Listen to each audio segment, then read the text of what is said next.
We believe in any nation that will move forward.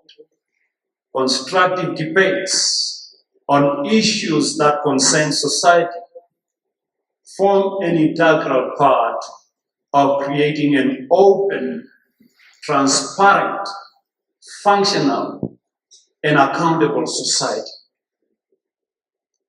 More importantly, the skills of principles debates are foundational on thriving and robust democracy.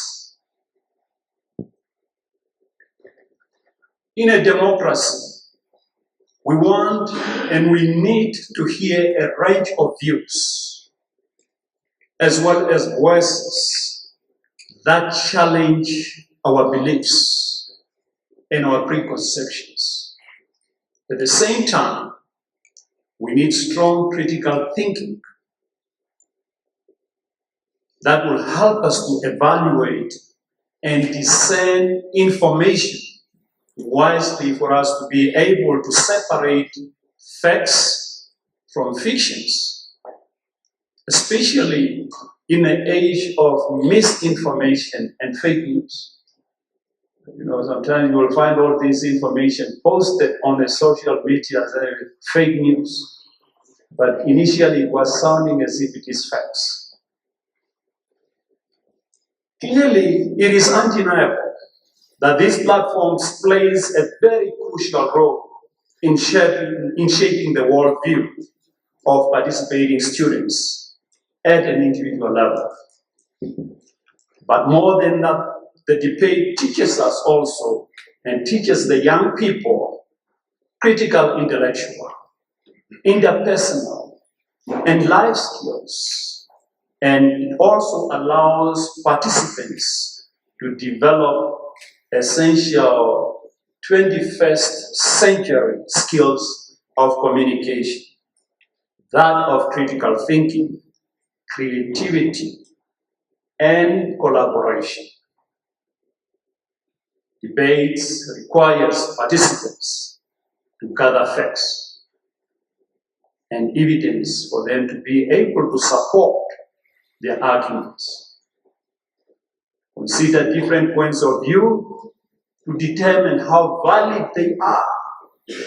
Identify certain weaknesses or omission in the opposing side arguments and make the most rational and persuasive case possible to be able to win that argument or to be able to win that debate.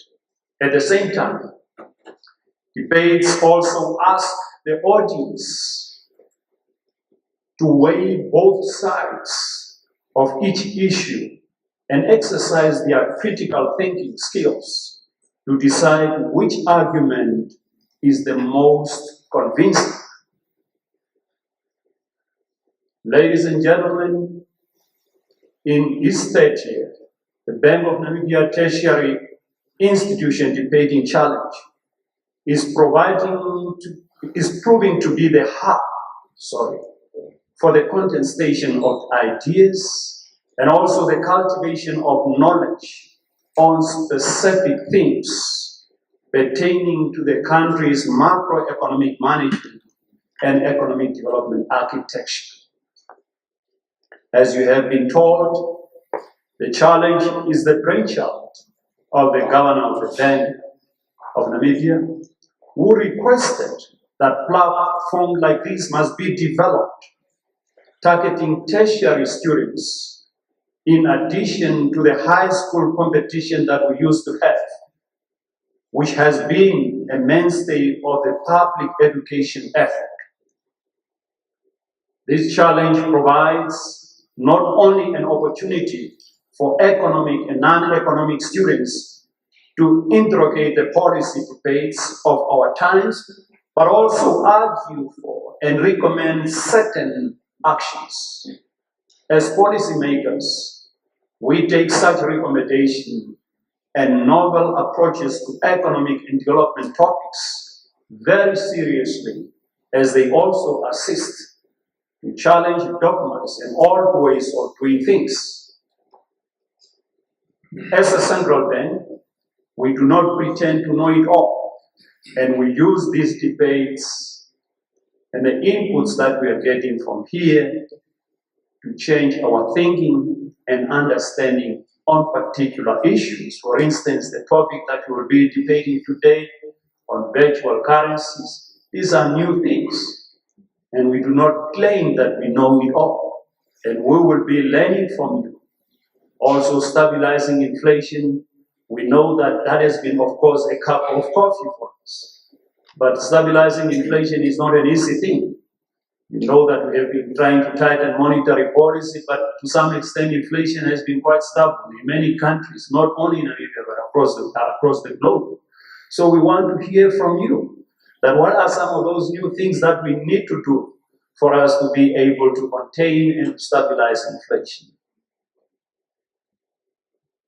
With the first topic of this year's competition, we are reminded of President Gerald Ford's declaration of inflation as a public enemy number one in 1974. Once again, inflation has emerged as a significant challenge in many global economies, which is reminiscent of the bygone era. While monetary policy has traditionally been very effective in containing inflation, at recent times have posed a daunting balancing act for central banks. While the impact of COVID-19 pandemic on consumer spending, fragile economic recovery, and tight global financial conditions, central banks face the audacious task of fulfilling both price stability and financial stability mandates in a post-pandemic period. Understandably, there is a growing concern among the public regarding the persistent cost of living challenges.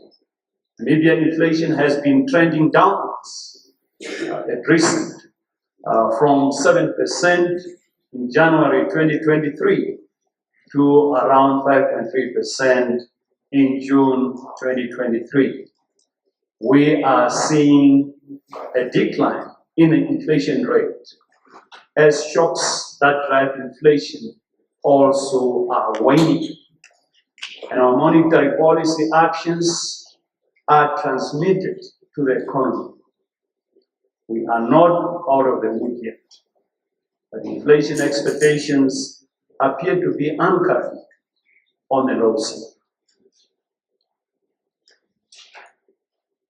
All the same, central banks around the world are grappling with the question, how can we prioritize the price and financial stability mandates without plugging our economy into a prolonged period of low growth, which further worsens the unemployment, especially among the youth, and income inequality challenge. This question, of course, demands a thoughtful deliberation and collaboration between policymakers, economists, and stakeholders to help us to navigate the intricacies of our evolving economic landscape. And we believe out of this debate, when you are talking about how to stabilize inflation, it will really be helping us to move forward. Again, as I said, that this platform, the ideas that are coming from you, we take them very seriously. That's why even Hilia, when she was speaking here, and she narrated to us that she got a call from the bank. So use this as an opportunity. It's not just a platform to entertain you, but it's a platform really to garner new ideas and to identify talents and the potential of young people who can really be shaping up the policy in Ram and moving forward. Some of us in the next decade will not be there, but certainly we want young people who can take over and move forward.